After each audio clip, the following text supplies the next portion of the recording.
I'm Joe Terosian, and this is RamView. It's hot out there, but let's blow them off the line of scrimmage. Headline, Los Angeles.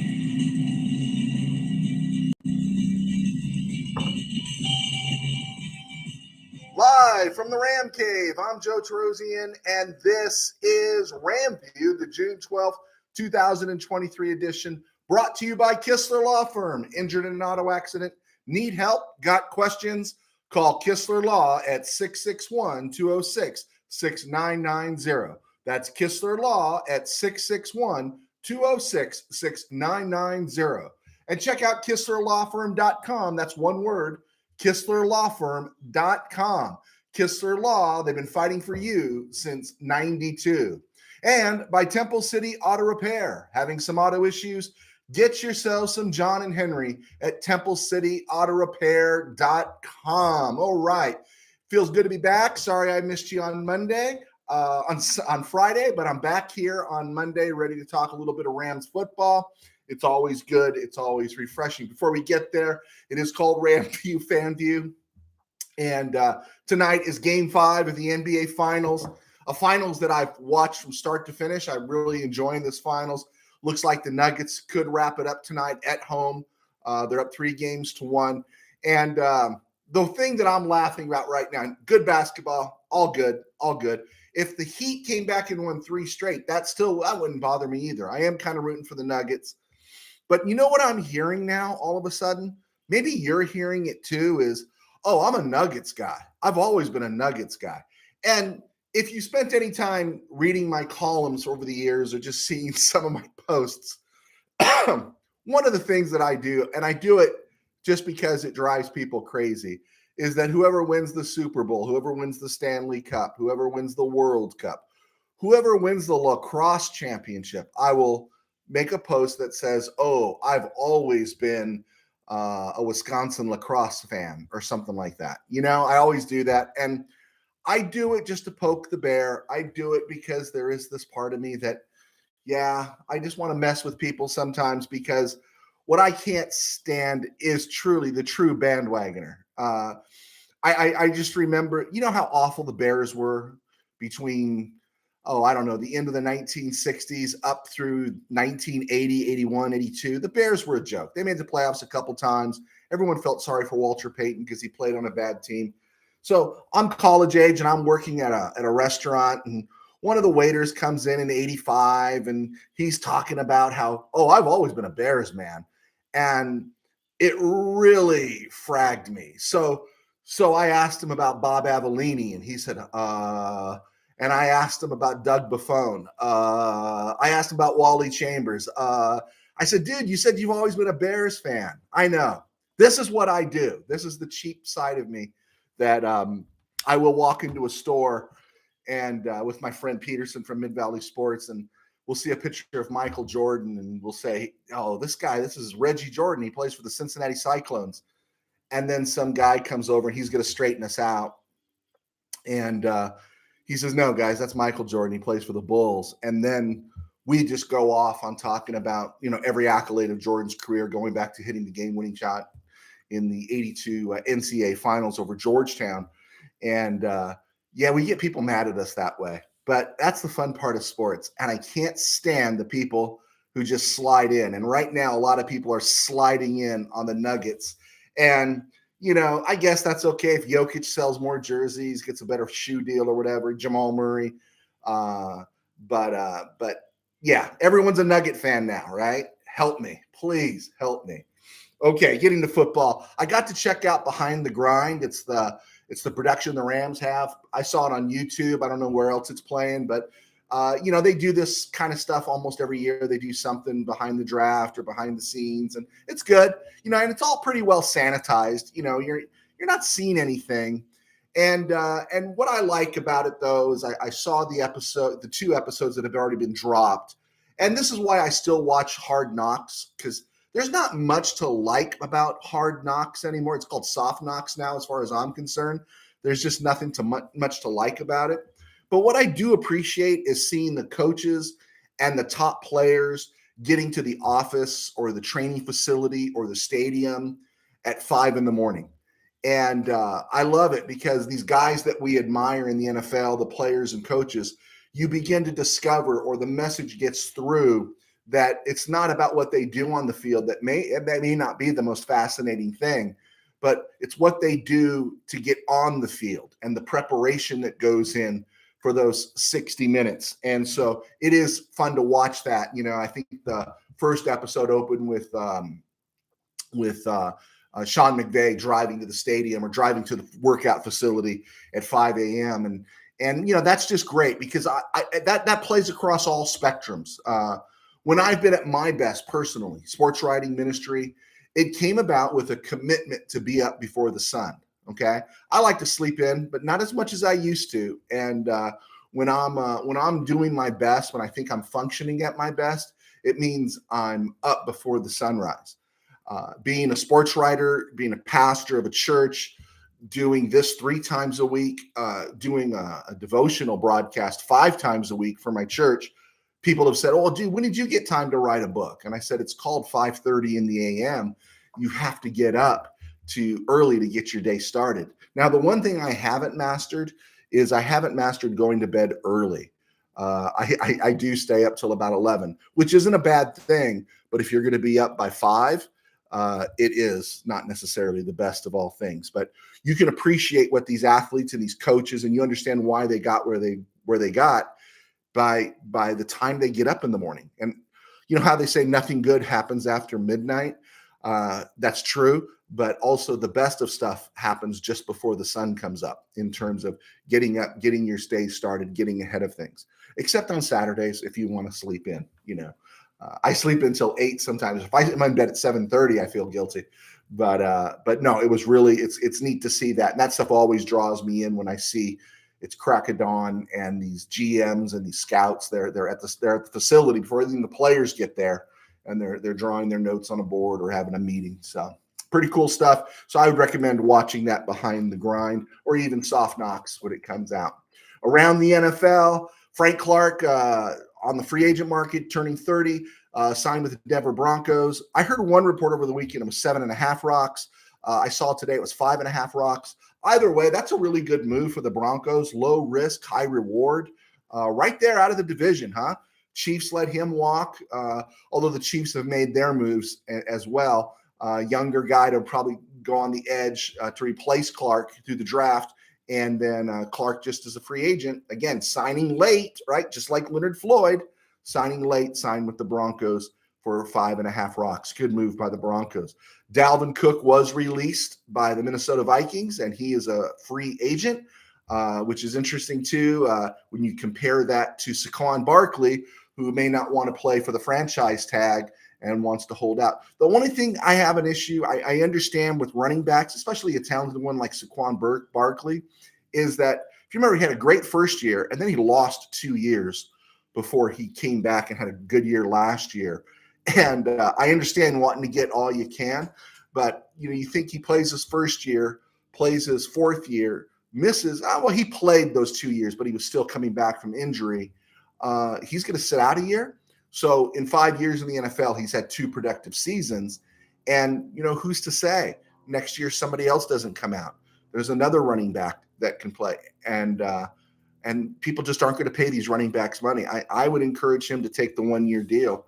And it's awful. It's unfair. Talk to the players union. They agreed. But I would encourage him to take as much money as he can make right now, because as a running back, there is no promise about tomorrow. Not so bad for a wide receiver. Now, DeAndre Hopkins is turned 31, and the Titans and Patriots seem to be front runners for his services, and he's going to get another decent paycheck. He wants that OBJ contract, 1 year, $15 million. With $3 million incentive that OBJ got from Baltimore. And hey, DeAndre Hopkins is a really good player. I wouldn't even mind, as the Rams are signing every free agent wide receiver on the planet right now with, a next tier down. But I love DeAndre Hopkins. I just don't like the price, and I wouldn't want to commit to anything beyond 1 year. Other stuff that broke over the weekend and late last week. I don't know why. Again, desperate dead period material, because not as much stuff is happening right now. everyone made an issue about Dan Campbell saying Jared Goff's a better quarterback now than he was when he was with the Rams. What's wrong with that? The coach is hyping his quarterback. I just don't understand why that was a big issue. And I thought Goff did play well last year. Yeah, Goff is not better than Matthew Stafford. That was a good trade for the Rams, and it's looking out to be turning into a good trade for the Lions. Of course, Brad Holmes, the GM there, does a great job. And I tell you, I find myself, if all things being equal and the Rams aren't playing, or if it has nothing to do with the Rams getting into first place or making the playoffs, I find myself always rooting for the Lions. I like the uniforms. I wish they played outside. Yeah, I want the Lions to do well. I want the Lions to do well because everyone bagged on Dan Campbell. And Dan Campbell just seems like a guy who cares about football, cares about his players. And that's the kind of guy you want to run through a wall for.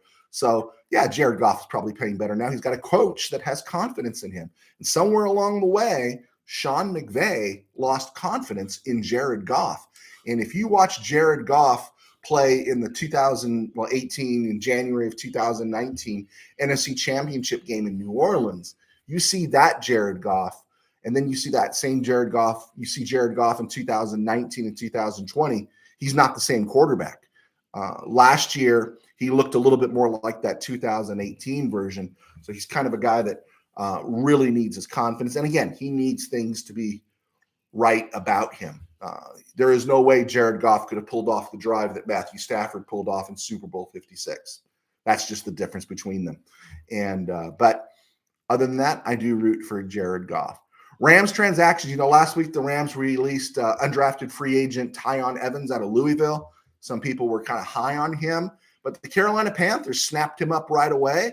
So good for Tyon Evans. I don't know if it was the running back room, what he thought was going to happen, or what the Rams thought they could produce. It's a bummer to see yourself cut at OTAs before even getting to August, but he got cut, and the Panthers signed him. So good for Tyon Evans out of Louisville. Rams also signed wide receiver Demarcus Robinson.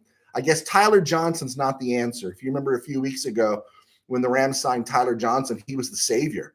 I made jokes that people thought Tyler Johnson was Keyshawn Johnson. They made such a big deal out of it. And he was just a free agent receiver with no home. And people got all worked up. I actually think the signing of Demarcus Robinson is a little more impressive than Tyler Johnson. Fourth-round pick, 126 overall in 2016 by the Chiefs in this September. But he caught, as recent as last year, he caught for Baltimore. And remember, that's with Tyler Huntley and Lamar Jackson at quarterback. You catch 48 passes in Baltimore anytime. That's pretty good, especially if you're not Mark Andrews. So he previously played 6 seasons with Kansas City, has 193 catches, and he was part of KC's Super Bowl team that beat the 49ers. So this is a guy with experience. He's 6 foot. And so it's interesting when you look at that receiver room and all the players the Rams have there: Skoranek, Atwell, Kupp, Jefferson, McCutcheon, Puka Nacua, who everyone says is an automatic, Trammell, and then you've got Tyler Johnson and now Demarcus Robinson. It's going to be really interesting to see how it breaks down. Everyone was saying that Tyler Johnson, not everyone, I should back this up. They were talking about Tyler Johnson spelling the end of Tutu Atwell, but you see Tyler Johnson and Demarcus Robinson are two guys built the same way, same frame and everything. They're not necessarily matched up as players that match up with the skill set that Tutu Atwell has. It's more along the lines of Lance McCutcheon and those other receivers on the roster. Ben Skoranek being an odd a variance, because Ben Skoranek is a special teams guy. He's a blocker. He's a H-back, fullback, U-back, whatever you need him to be. And then he's also a wide receiver. So it is interesting. Demarcus Robinson interests me a little bit more than Tyler Johnson. It'll just be interesting to see if Robinson, after 7 seasons in the NFL, still has anything left in the tank. Okay, let's get to this before commercial. Another name that was buzzing this weekend was Sean Jolly, the cornerback. He's a guy the Rams signed. He was a free agent. He was an undrafted free agent. He was on the Browns roster last year, got cut, and he signed with the Rams this offseason. He played at App State. Not a big guy, but Raheem Morris highlighted him. And so several different, when I'm on the road driving somewhere, I listen to everyone else's podcasts, and he got highlighted. And what caused it to click for me was this is the place where the Rams had an undrafted free agent who played in Baltimore that turned into a pretty good corner for the Rams named Darius Williams. He really came onto the scene. And the second aspect of that was Aubrey Pleasant was his DB coach. And now Aubrey Pleasant is back with the Rams after leaving them after 2020. He's back now. And you have Raheem Morris praising this guy out of nowhere. When you think of the Rams secondary, you've got corners. You've got Kobe Durant, Darian Kendrick, THT, Travius Hodges Tomlinson. You got Robert Rochelle. You got those guys. And then you have Sean Jolly, let alone Tamarcus Davis, who they like out of Arizona State. They recently cited Vincent Gray, the guy from New Orleans. There's Tyon Davis, and there's Jordan Jones, Cameron McCutcheon. And so there's other players on this roster right now, and they're practice squad guys. They're guys that are going to get cut. But Sean Jolly to be highlighted, and knowing that Aubrey Pleasant is back, you wonder if they can develop him into something that Darius Williams was in 2020. And so that'll be fun to see. All right, quick commercial here. I'm Joe Terosian, and I was a sports writer for 21 years. And now, thank you. Someone's clicking on, watching at this early hour. I do RamView, thanks to my sponsors at Kistler Law and Temple City Auto Repair. And I was a sports writer for 21 years, wrote for a lot of different places. I also was a founding member at Mid-Valley Sports. And those guys are still in the business, and they are covering the Chargers. I get to cover the Rams, and I write books. I think this is my book that came out a year ago called Sin Virus. Kind of gives you a hint that my day job is I am a pastor of a small church in Burbank, and this is how I supplement my income, writing books and talking Ram football. Some guys drive Uber, some guys teach. I get to talk football. I'm blessed. Thanks for your support. And you can find all my books on Amazon, and just type in Joe Terosian. Also, you can follow me at Twitter at JoeT13B on Twitter and Instagram, and of course, by name on Facebook. Also, we encourage you to follow us on Spotify. One of the things that happened here was someone said, Joe, if you put it on Spotify, I'll listen to it. I had more than a few people tell me that, and our Spotify numbers are brutal. And if they came up just a tiny bit, that would be great. We've done better on YouTube. Thank you again for those that are out there watching, liking, commenting. I really, really do appreciate it. Okay, let's get out of the commercial here and do some Ram news, a little Ram update. On this date in 2010, Hall of Fame linebacker Les Richter, the former Ram, died at the age of 79. People other than me will tell you that Les Richter was also really big in NASCAR and Motor Speedway out there in Riverside and everything. And that's not the world I know. I've always heard the name Les Richter ever since I was a kid. And on this day in 2010, he passed away. They didn't put him in the Hall of Fame till 2011. And I thought it was interesting. Les Richter was drafted first round, second overall in 1952 by the Dallas Texans out of Cal. And he went, the Dallas Texans actually got that pick because the New York Yanks of the NFL, they folded. The Dallas Texans got the pick, and then they traded him to the Rams for 11 players. Here's the interesting thing is Richter went 2 years to Korea, and he never played. He didn't play for the Rams for 2 years, and the Rams sent 11 players for nobody. Now, of those 11 players, the only one of any name was Dick Horner. If you're familiar with the Rams and the bull elephant backfield with Deacon Dan Taylor and who was a Tank Younger, and then Dick Horner. They had the bull elephant backfield, and Horner was the only one of any name that was in that trade. But after serving 2 years, Richter comes back. He's a 6'3", 238-pound linebacker. He plays 9 seasons for the Rams, and he didn't miss a game. He appears in 8 Pro Bowls. He's All-Pro 4 times, from 1955 to 1958.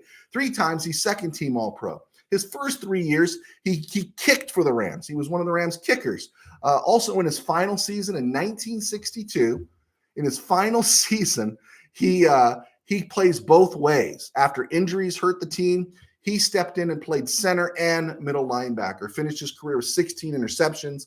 Unfortunately, he passed away in 2010, but he was elected in the Hall of Fame in 2011. That's nice. It's really a shame that a guy like that didn't get put in the Hall of Fame while he was still alive. He wore number 48, which I thought was interesting. We know some of the famous Ram numbers that have been retired, and he wore number 48. The only Ram player outside of Richter to really be successful with number 48 was safety Bill Simpson out of Michigan State, 74 through 78, and he was an all-pro. But it makes you think that, hey, maybe somewhere along the way, I know there's no rafters because they share the stadium with the Chargers, but maybe at some place the Rams can retire number 48 in honor of Les Richter, one of the great linebackers of all time, one of the great players of all time, one of the great lives connected with pro football. Also on this date in 1984, former Ram wide receiver Donnie Avery was born. Today he turns 39.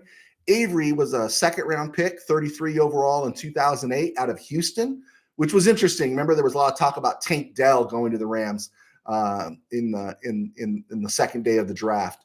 Avery played 2 years for the Rams, caught 100 passes, but unfortunately, last game in August, August 30th, 2010, he tears his ACL in preseason.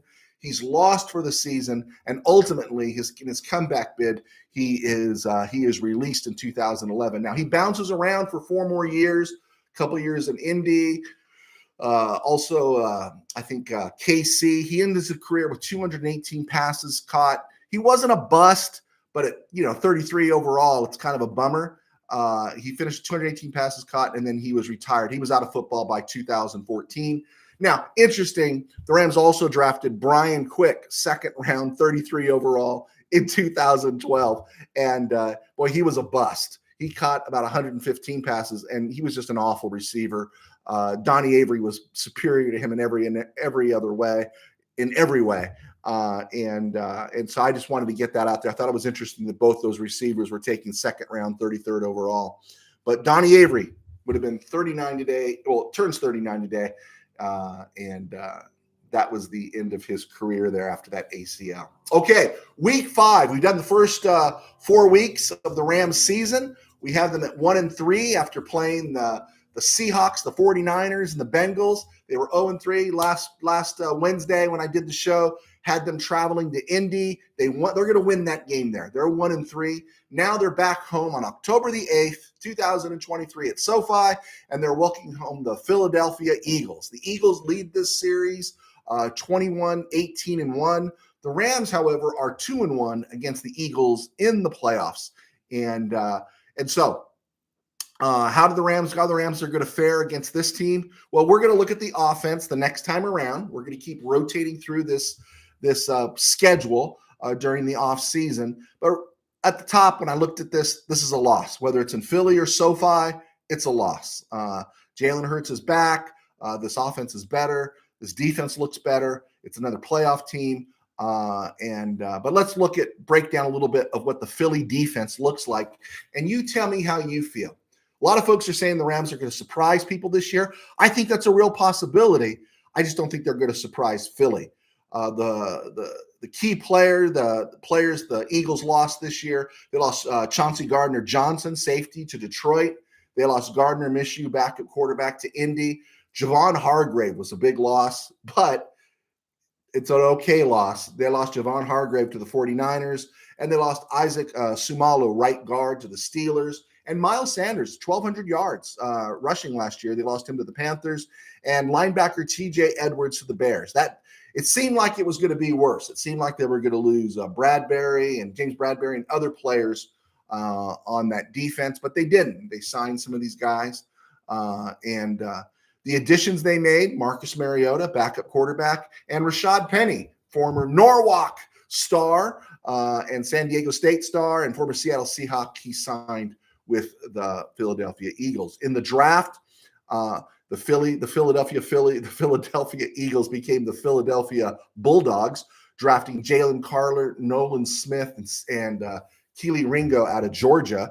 They also drafted Tyler Steen out of Alabama, Tanner McKee, quarterback out of out of Stanford, and Moro Ojomo, edge player out of Texas.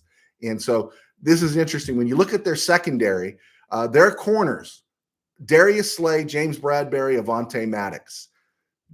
That's a really good core of corner players. They're solid at safety with the drafting of Sidney Brown. They still got Reed Blankenship, who was graded something like 9 out of 118 safeties in the NFL last year.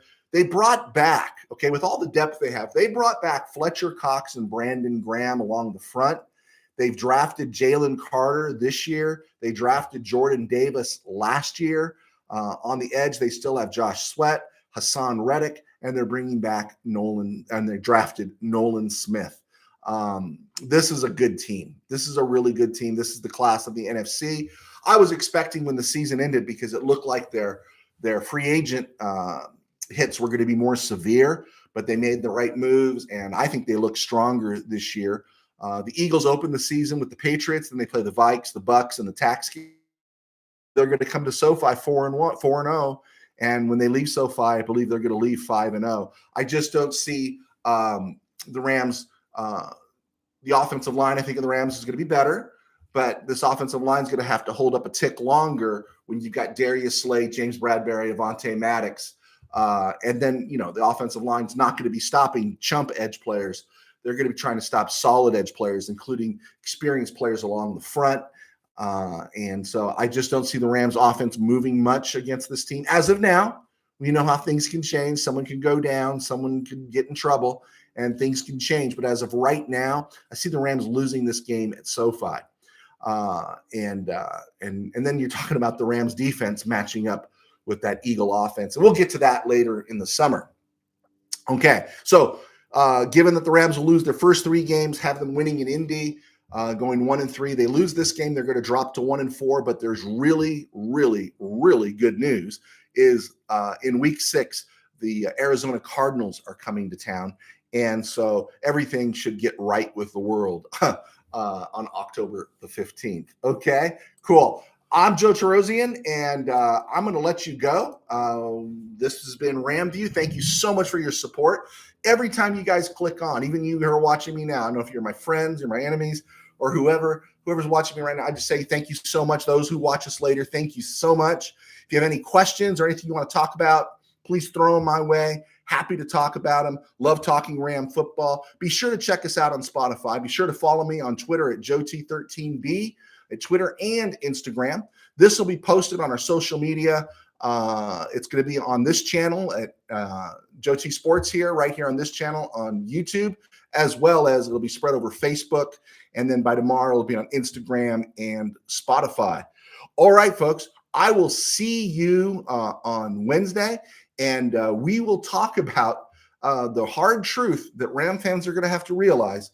And that hard truth is the Rams, Cooper Kupp is going to be turning 30 this week. It was a stone groove, It's my man. not a stone groove that Cooper Kupp's turning 30, but it will be fun to talk about and think about the future. All right, folks, God bless. Take care. Thank you so much for clicking on, those of you that are out there. Have a great day. Goodbye.